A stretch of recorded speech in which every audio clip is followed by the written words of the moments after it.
Soria Moria Castle.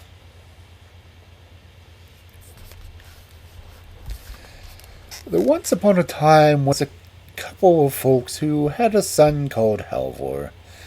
Ever since he had been a little boy, he had been unwilling to do any work, and had just sat raking among the ashes.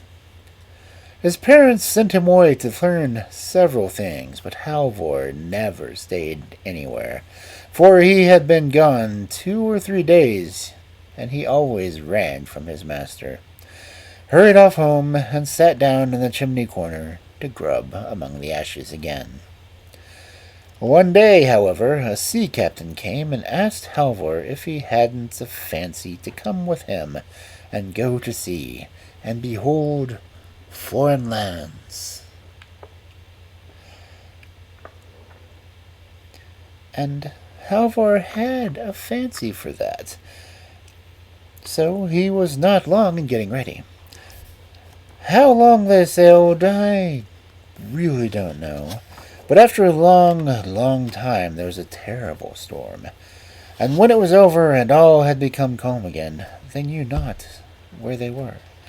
For they had been driven away to a strange coast, of which none of them had any knowledge.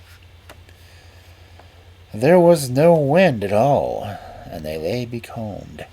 And Halvor asked the skipper to give him leave to go to shore to look about him, for he would much rather do that than, lie there and sleep. "Dost thou think thou art fit to go where people can see thee?" said the skipper. "Thou hast no clothes but those rags thou art going about in." A shrink.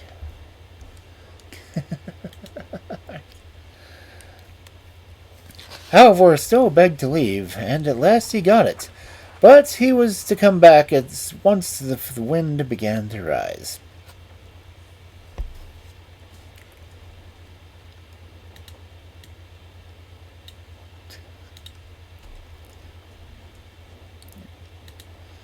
Well, boys being boys. So he went on shore, and it was a delightful country. Whithersoever he went, there were wide plains with fields and meadows. But as for people, there were none to be seen. The wind began to rise, but Halvor thought that he had not seen yet enough, and that he would like to walk a little while longer, to try if he could not meet anybody. So after a while he came to a great highway, which was so smooth that an egg might have rolled along it without breaking. Halvor followed this, and when evening drew near, he saw a big castle far away in the distance, and there were lights in it. So, as he had now been walking for a whole day and had not brought anything to eat away with him, he was frightfully hungry. Nevertheless, the nearer he came to the castle, the more afraid he was. A fire was burning in the castle, and Halvor went into the kitchen, which was more magnificent than any kitchen he had ever yet beheld. He had seen many, but still, there were vessels of gold and silver, but not one human being was to be seen. There were such emptiness. When Halvor had stood there for some time, and no one had come out, he went in and opened a door, and inside a princess was sitting at her spinning wheel. "Nay," she cried, "can Christian folk dare come to hither? But the best thing that you can do is to go away again, for if not, the troll will devour you. A troll with 3 heads lives here."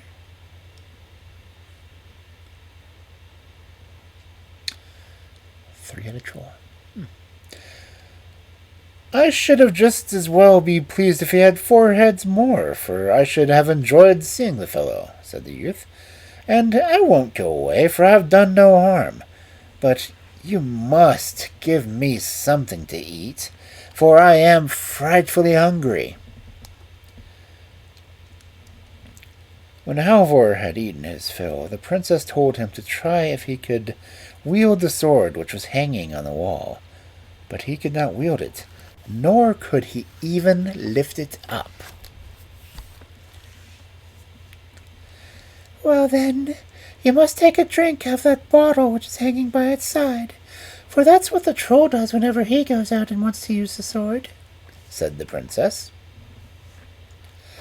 Halvor took a draught, and in a moment he was able to swing the sword about with perfect ease. And now he thought it was high time for the troll to make his appearance. And at the very moment he came, panting for breath. Halvor got behind the door. "Pooh!" said the troll as he put his head in the door. "It smells as if there was a human man's blood in here." "Yes, and you shall learn there is," said Halvor, and cut off all his heads.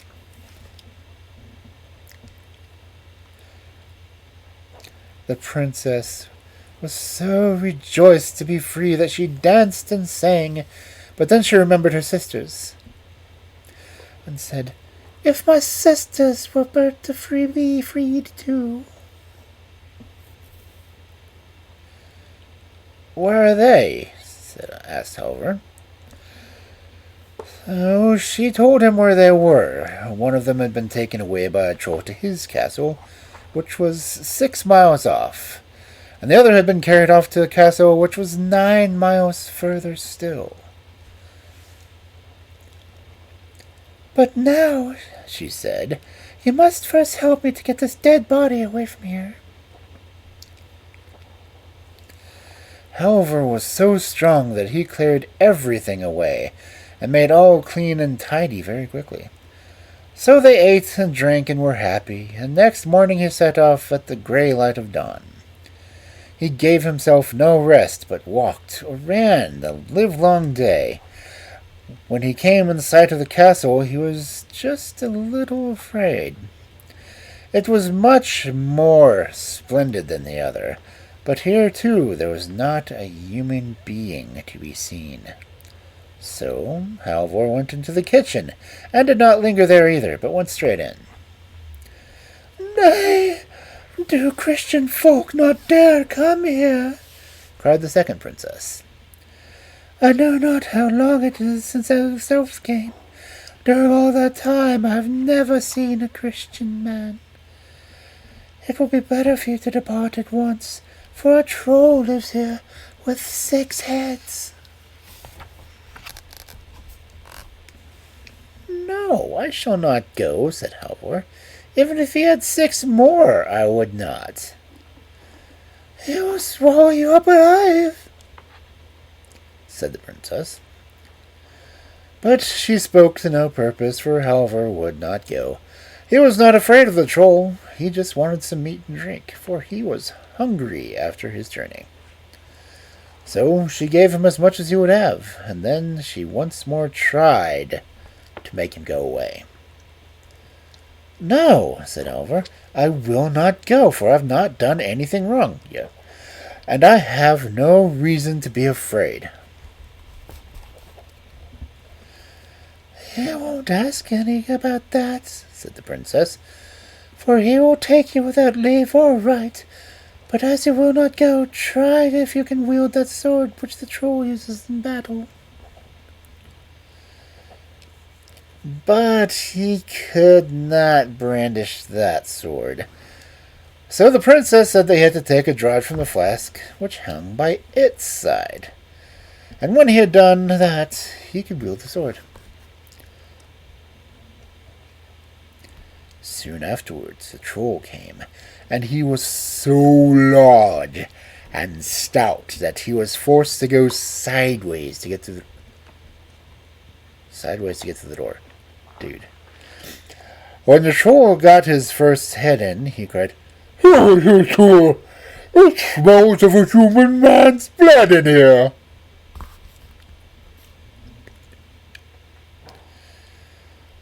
With that, Halvor cut off the first head, and so on with the other 5. The princess was now exceedingly delighted, but then she remembered her sisters and wished that they too were free. Halvor thought that might be managed and wanted to set off immediately. But first, he had to help the princess remove the troll's body, so that it was not until morning that he set forth on his way. It was a long, long way to the next castle, and he walked both and he ran to get there in time. Late in the evening he caught sight of it, and it was very much more magnificent than either of the others. And this time he was not in the least afraid, but went into the kitchen, and then straight on into inside the castle. The princess was sitting, who was so beautiful that there was never anyone to equal her. She, too, said what the others had said, that no Christian folk had ever been seen since she had come, and entreating him to go away, or else the troll would swallow him up, yada, yada, yada. The troll had 9 heads, she told him. Yes, and if he had 9 added to the 9, and then 9 more still, I would not go away, said Halvor, and he went and stood by the stove. The princess begged him very prettily to go, lest the troll should devour him. But Halvor said, "Let him come when he will." She gave him the troll's sword and bade him to drink from the flask to enable him to wield it again.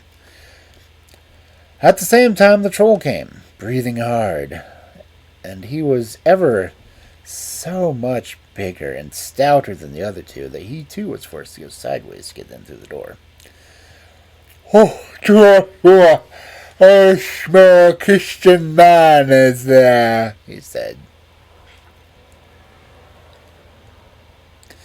Then Halvor cut off his first head, and after that the others. But the last was the toughest of them all, and it was the hardest work that Halvor had ever done to get it off. But he still believed that he would have the strength enough to do it.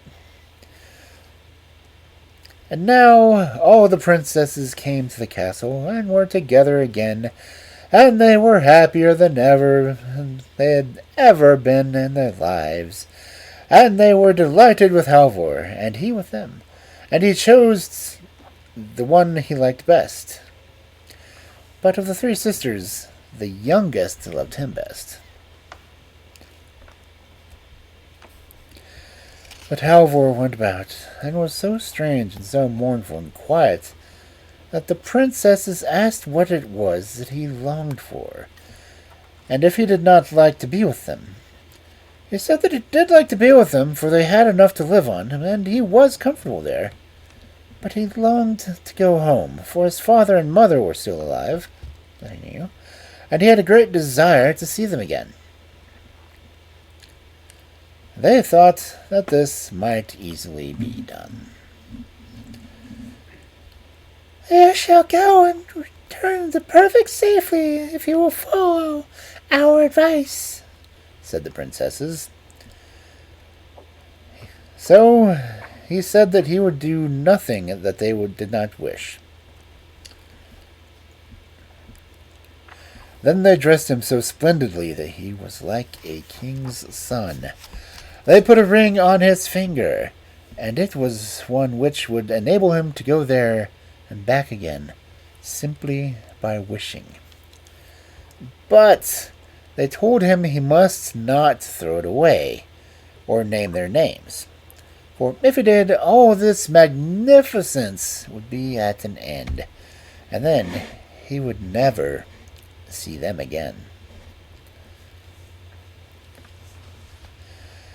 "If I were but home again, or if home were but here," said Halvor. And no sooner had he wished this than it was granted. Halvor was standing outside his father and mother's cottage before he knew what he was about. The darkness of night was coming on, and when his father and mother saw such a splendid and stately stranger walk in, they were so startled that they both began to bow and to curtsy. Halvor then inquired if he could stay there and have lodging for the night. No, that he certainly could not.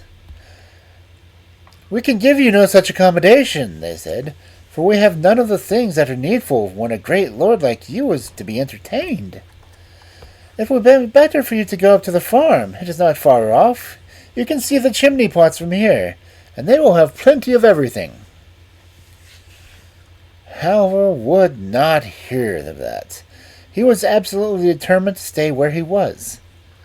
But the old folks stuck to what they had to say and told him that he was to go from the farm, where he could both get meat and drink, whereas they themselves had not even a chair to offer him.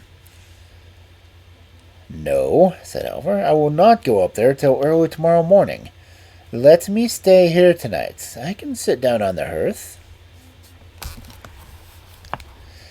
They could say nothing against that, so Halvor sat down on the hearth and began to rake about among the ashes, just as he had done before, when he lay there idling away his time.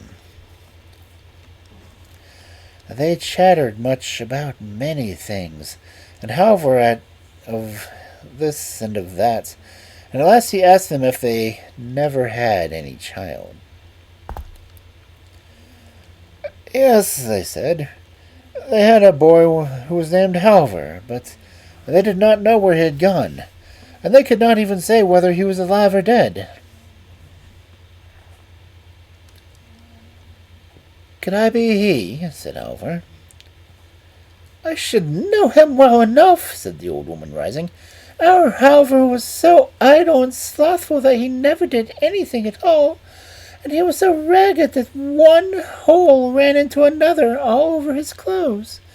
Such a fellow as he was could never turn into such a man as you.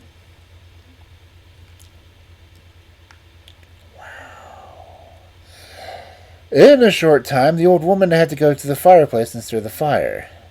And when the blaze lit up, Halvor, as it used to do when he was at home raking in the ashes, she recognized him again. Good heavens! Is that you, Halvor? She said, and with such great gladness fell on the old parents that there were no bounds to it. And now he had to relate everything that had befallen him. And the old woman was so delighted with him that she would take him up to the farm and show him at once to the girls who had formerly looked down upon him.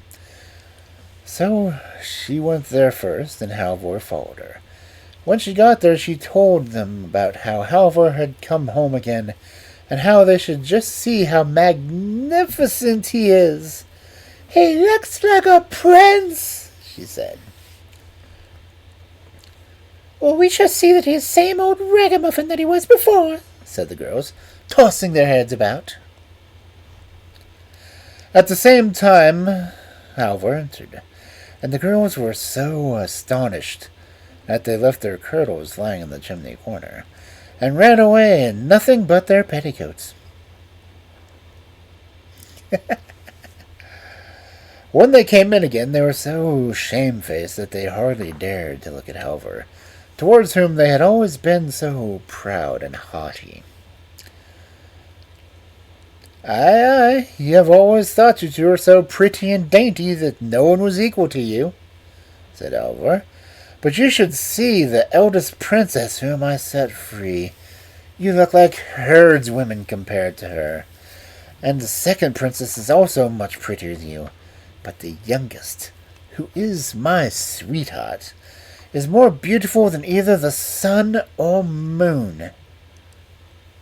I wish to heaven they were here, then you could see them.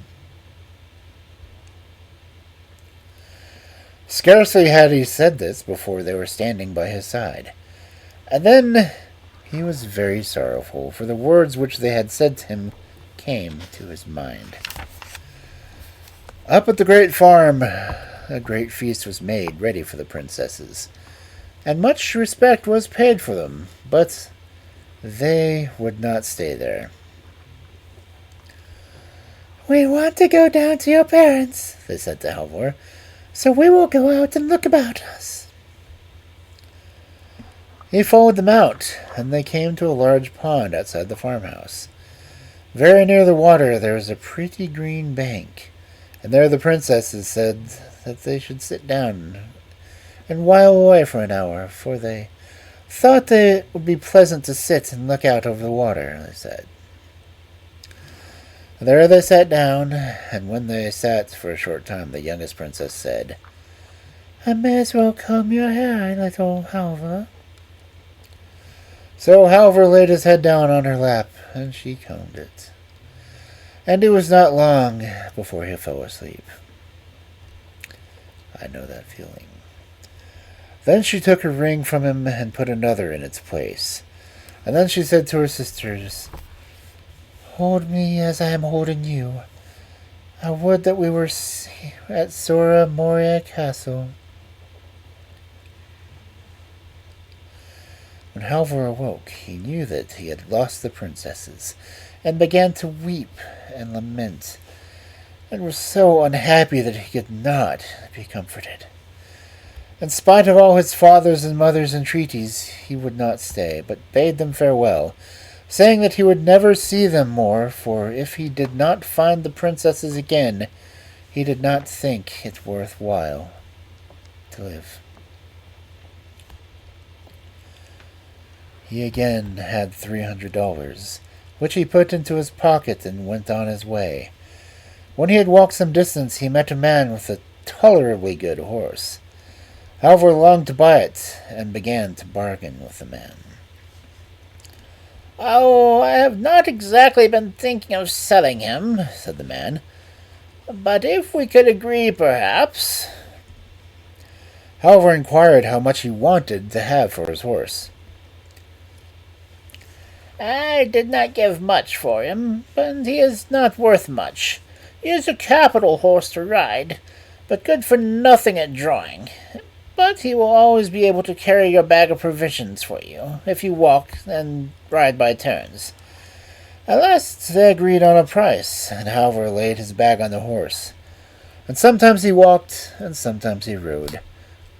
In the evening he came to a green field where a great tree stood, under which he seated himself. Then he let the horse loose and lay down to sleep. But before he did, he took a long bag off the horse. At daybreak he set off again, for he did not feel he could take any rest. So he walked and rode the whole day, through a great wood where there were many green places which gleamed very prettily among the trees. He did not know where he was, or whither he was going, but he never lingered longer than any place than was enough to let his horse get a little food, and came to one of the green spots, while he himself took out his bag of provisions. So he walked, and he rode, and he walked, and he rode, and it seemed to him that the wood would never come to an end. But on the evening of the second day he saw a light shining through the trees. "If only there were some people up there, I might warm myself and get myself something to eat," thought Halvor. When he got to the place where the light had come from, he saw a wretched little cottage, and through a small pane of glass he saw a couple of old folks inside. They were very old, and gray-headed as a pigeon, and the old woman had such a long nose that she sat in the chimney corner and used it to stir the fire.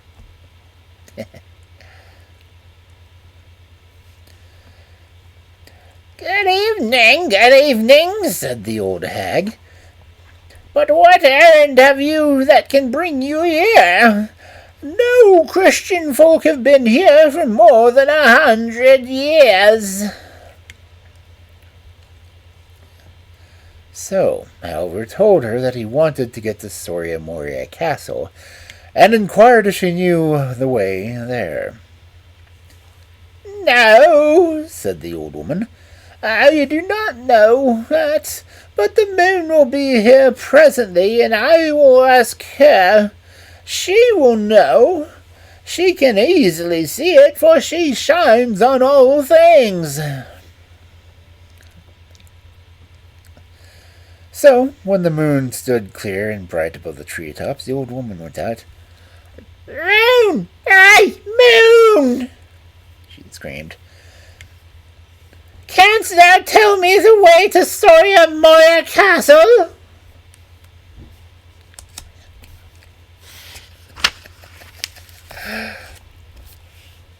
No, said the moon. I can't, for when I shone there was a cloud before me. Wait a little longer, said the old woman to Halvor, for the west wind will presently be here, and he will know it, for he breathes gently or blows into every corner.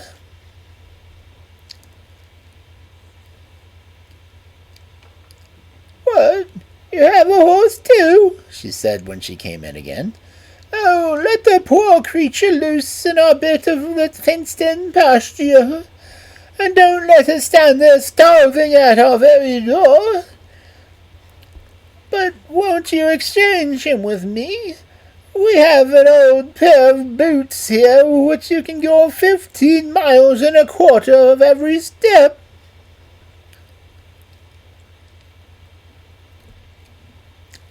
You shall have them for the horse, and then you will be able to get soon at the Soria Moria Castle. Halvor consented to this at once, and the old woman was so delighted with the horse that she was ready to dance. For now I too will be able to ride to church, she said.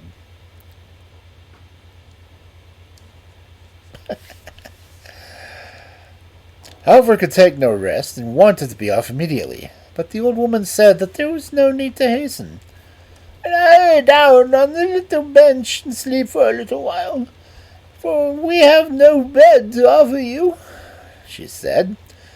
I will watch for the coming of the west wind.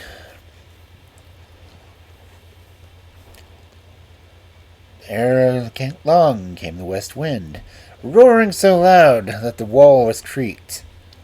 The old woman went outside and cried, West wind! West wind! Canst thou tell me the way to Soria Moria Castle? There is one who would go there. Yes, I know it well, said the wind. I am just on my way there to dry the clothes for the wedding, which is to take place. If he is fleet of foot, he can go with me. Out ran Halvor. You have to make haste if you mean to go with me, said the west wind. And away it went, over hill and dale, over moor and morass, and Halvor had enough to do to keep up with it. Well, now I have no time to stay with you longer, said the west wind, for I must go and tear down a bit of spruce fir before I go to the bleaching ground to dry the clothes. But just go along the side of the hill, and you will come to some girls who are standing there washing clothes, and then you will not have far to walk before you are at Soria Moria Castle.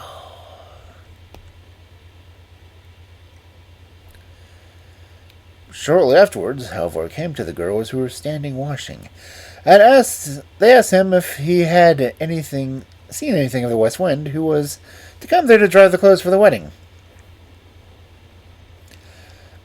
Yes, he said, he has only gone to break down a bit of spruce fir. It won't be long before he's here. And then he asked them the way to Soria Moria Castle. They put him in the right way, and when he came in front of the castle, it was so full of horses and people that it swarmed with them. But Halvor was so ragged and torn from with following the west wind through the bushes and bogs that he kept on one side and would not go among the crowd until the last day, when the feast was to be held at noon. So when, as was the last usage and custom, all were to drink to the bride and the young girls were to present, the cupbearer filled the cups of each in turn, both bride and bridegroom, knights and servants, and at last, after a very, very long time, came to Halvor. He drank to their health, and then he slipped the ring which the princess had put on his finger where they were sitting by the waterside into the glass, and ordered the cupbearer to carry the glass to the bride from him, and greet her. Then the princess at once rose from the table and said, "Who is the most worthy to have one sit as us? He who has delivered us from the trolls, or he who is sitting here as bridegroom?" There could be but one opinion of that. Oh, so everyone thought. And when Halvor heard what they said, he was not long in flinging off his beggar's rags and arraying himself as a bridegroom. "Yes, he is the right one!" cried the youngest princess when they caught sight of him. So she flung the other out the window and held her wedding with Halvor.